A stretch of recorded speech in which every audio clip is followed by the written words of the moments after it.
Jadi asalnya Syiah itu bukan aliran pemikiran, bukan aliran dalam akidah, bukan aliran dalam ibadah, asalnya faksi politik. Nah, cuma nanti aliran ini disusupi lagi sama ini. Ih, jangan dihapus. Bahaya ini. Karena antum hapus pun gak akan berpengaruh kepada perilakunya. Bahkan ada klaim mengatakan sebetulnya malaikat Jibril itu salah ngirim wahyu, harusnya ke Ali. Nah, ini nih. Di mana cara berpikirnya? Yang lain membela Ali, kamu yang salah, kamu yang salah, kamu yang salah. Kalian keluar, kalian tidak setia, kalian gak benar. Kami akan bela pemimpin kami. Pembelaan yang kuat dari satu kelompok, kuat sekali. Itu dalam bahasa Arabnya setia. Setia betul membela. Dalam bahasa Arab disebut dengan Syiah. Pembelaan yang sangat kuat. Tasyayyu', membela dengan kuat pada satu hal yang dibela dengan segenap jiwa dan raganya.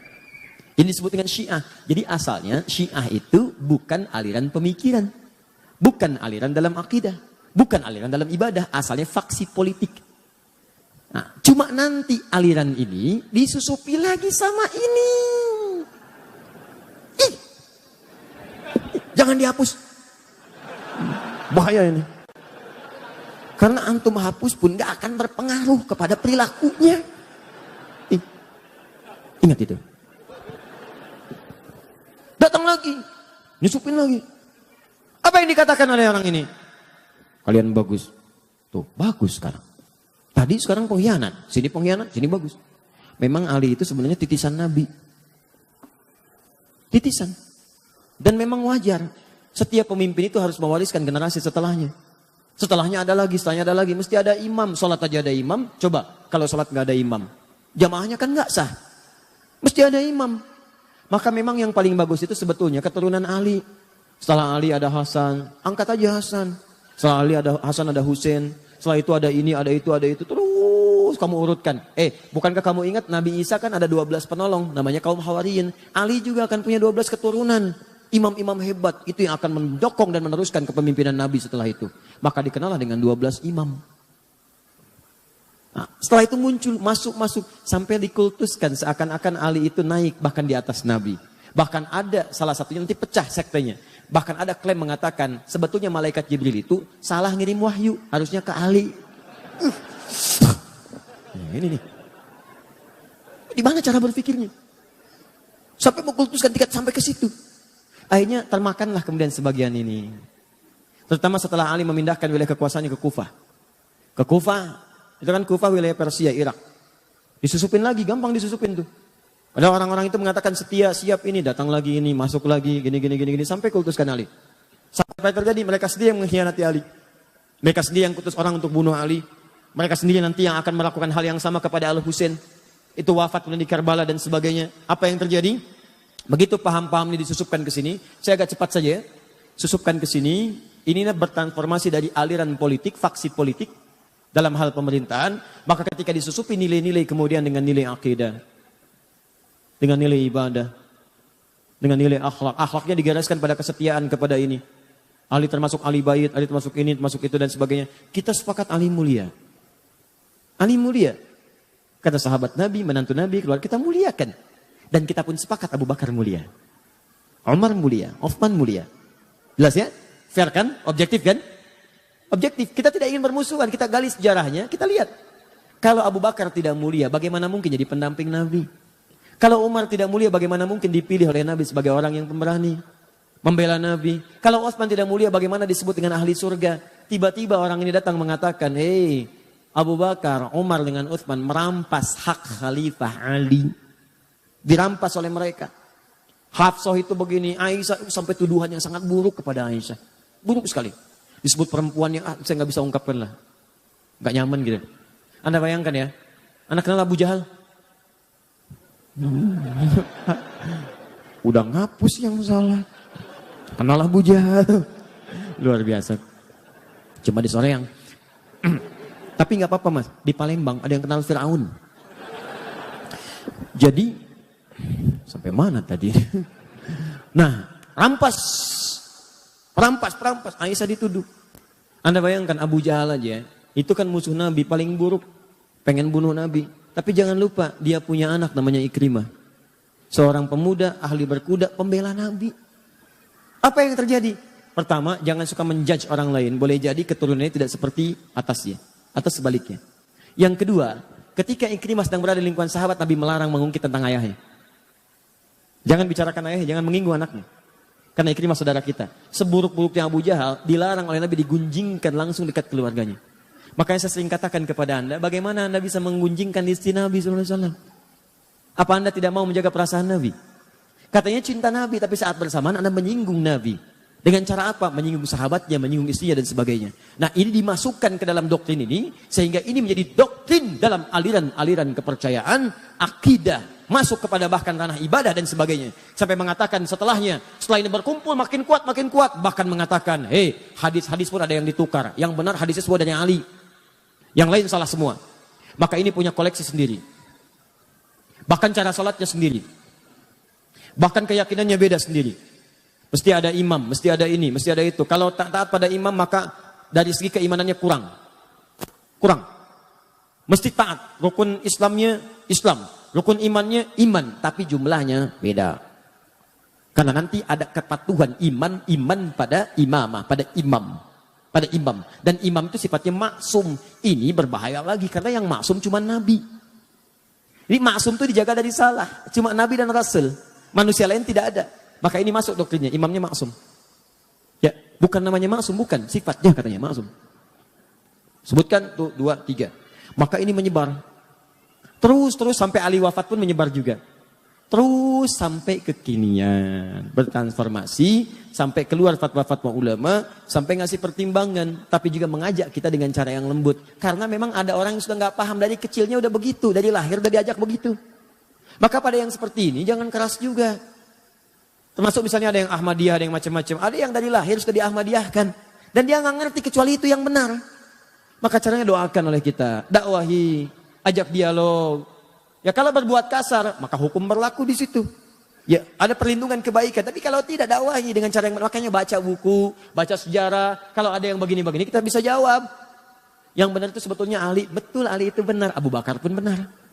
Tapi Ali merampas loh. Betul. Merampas dari siapa? Merampas dari orang yang salah. Yang salah siapa tuh? Pemberontak Utsman. Kok kamu jawab begitu? Nih referensinya. Ini karangan ini. Sudah selesai. Beres. Jelas. Maka keluarlah fatwa sampai dengan Syekh Muhammad Hashim bin Asy'ari. Pendiri Jam'iyah Nahdlatul Ulama. 31 Januari tahun 1926. Beliau menulis satu kitab di antara 19 kitab. Namanya Risalah Ahlus Sunnah wal Jamaah. Di halaman ke-10 beliau menyebutkan tentang ini. Syiah. Kata beliau di halaman 9-nya, faslun fi dhuhuril bid'ah fi ardi Jawa. Pasal tentang awal munculnya bid'ah di tanah Jawa. Bid'ah di sini bukan fikih, bid'ah tentang akidah. Firqah namanya. Kalau fikih madhab, kalau akidah firqah. Akidah itu udah ke aspek keyakinan. Kalau fikih tata cara ibadah. Maka kata beliau, sejak tahun 1330 Hijrah, sebelum itu semuanya udah jelas. Madhabnya Ahlus Sunnah wal Jamaah. Wilayah Jawa itu madhabnya Imam Asy-Syafi'i. Sebutkan semuanya. Sampai tiba-tiba muncullah kemudian entah datangnya dari mana. Aliran-aliran yang menyimpang. Siapa di antara mereka? Halaman 10 paling bawah, lihat. Baris 1 sampai dengan 3. Wa minhum rafidhiyuna. Di antara mereka yang menyimpang itu yang masuk ke tanah Jawa. Itu awal masuknya 1330 Hijrah. Sekarang 1440 Hijrah. Berarti berapa tahun yang lalu? 110 tahun. Di 110 tahun yang lalu. Kalau sekarang 2019, berapa tahun yang lalu?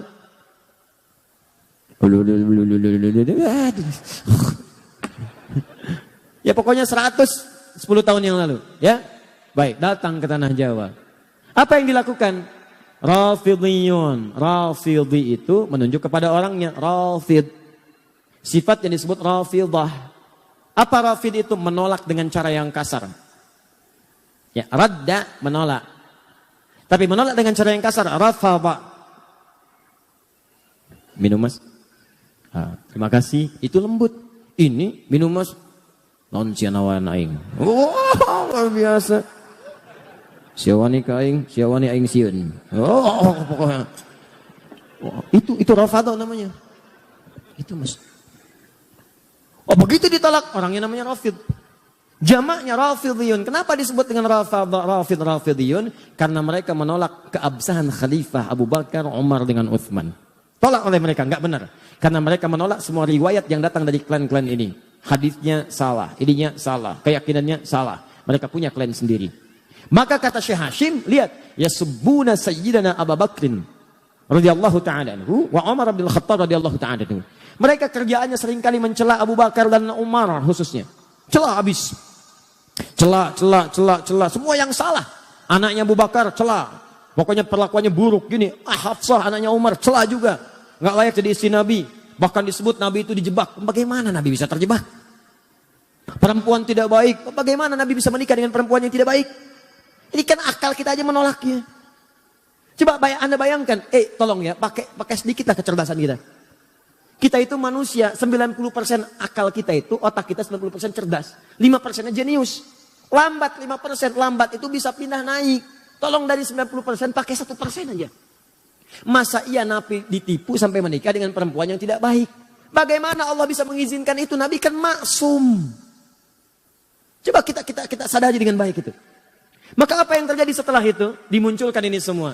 Kata Syekh Hashim, hati-hati dengan aliran ini. Wa yubaliguna hawa Sayyidina Ali bin Abi Thalib radhiyallahu ta'ala anhu. Dan mereka terlampau mengkultuskan Ali bin Abi Thalib. Kata beliau, kita menghormati Ali. Beliau keluarga Nabi. Kita menyayanginya. Kita bersalat kepada Nabi dan keluarganya. Kita juga menyayangi Abu Bakar. Disebutkan hadis-hadisnya. Menyayangi Umar disebutkan hadisnya. Hadis tentang berprasangka baik pada sahabat. Hadis berbuat baik pada sahabat. Bahkan beliau menukil hadis halaman 11 di pertengahan. Apa yang beliau katakan? Lihat, kata Nabi. Mengutip kata-kata Nabi. Kalau Rasulullah SAW akan bersabda. Apa yang beliau sampaikan? Akan datang pada satu masa bagi kalian. Akan datang di satu masa bagi kalian sekelompok orang. Yang mereka senang mencela sahabat-sahabat saya. Hadis selesai. Jika Anda menemui mereka, lihat ini. Fala tusalli bihim. Wala tusalli ma'ahum. Jangan sholat dengan mereka. Jangan disolatkan oleh mereka. Maksudnya mereka jadi imam, kalian makmum. Jangan berjamaah dengan mereka. Fala tunakiuhum. Jangan besanan dengan mereka. Tuh. Awas tuh. Keras sekali kalimatnya.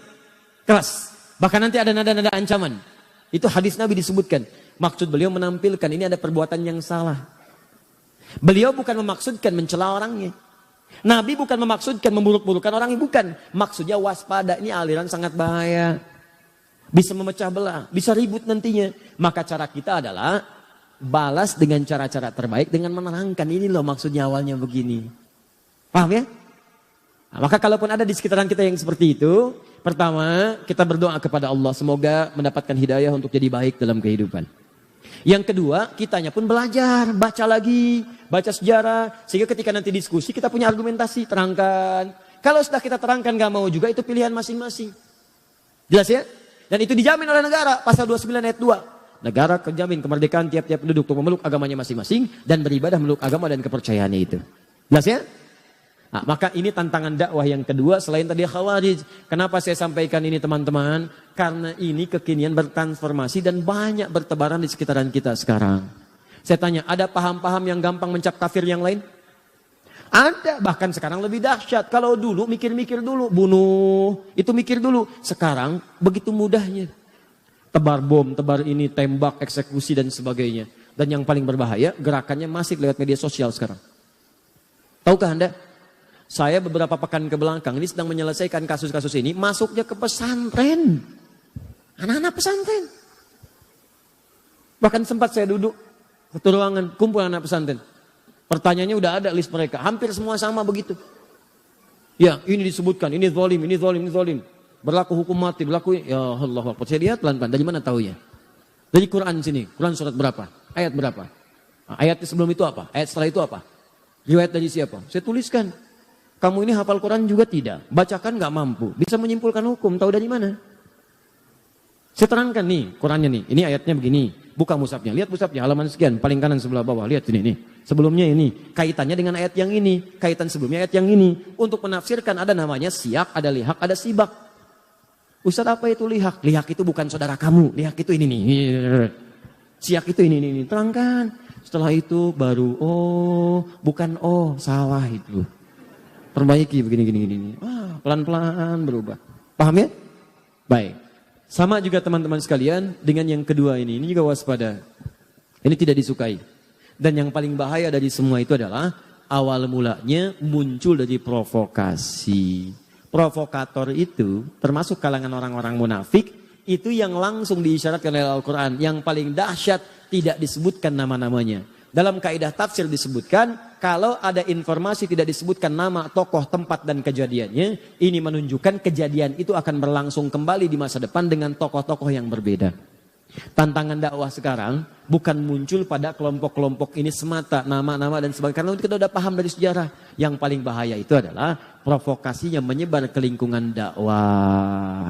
Dulu Ali disampaikan provokasi, diadu dengan Utsman. Diadu dengan Sayyidah Aisyah, diadu dengan Tolha. Mereka ulama, paham fikih. Sekarang ulama juga diadu, ustadz diadu, masuk ke YouTube, Ustadz Adi diadu dengan ustadz lain. Potong videonya, hajar 1, 2, 3, dimunculin tuh. Ah, itu juga sama, provokator. Itu keturunannya ini nih yang tadi yang gak dihapus nih. Sama. Akhirnya muncul tahdzir episode 1, episode 2. Sering katakan, nggak ada kerjaan. Kalau Anda mau cari kesalahan orang akan selalu ditemukan. Karena saya manusia, antum mau cari sampai kapanpun akan ketemu. Antum yang buang-buang energi. Saya emang nggak dirugikan. Saya mah apa tuh?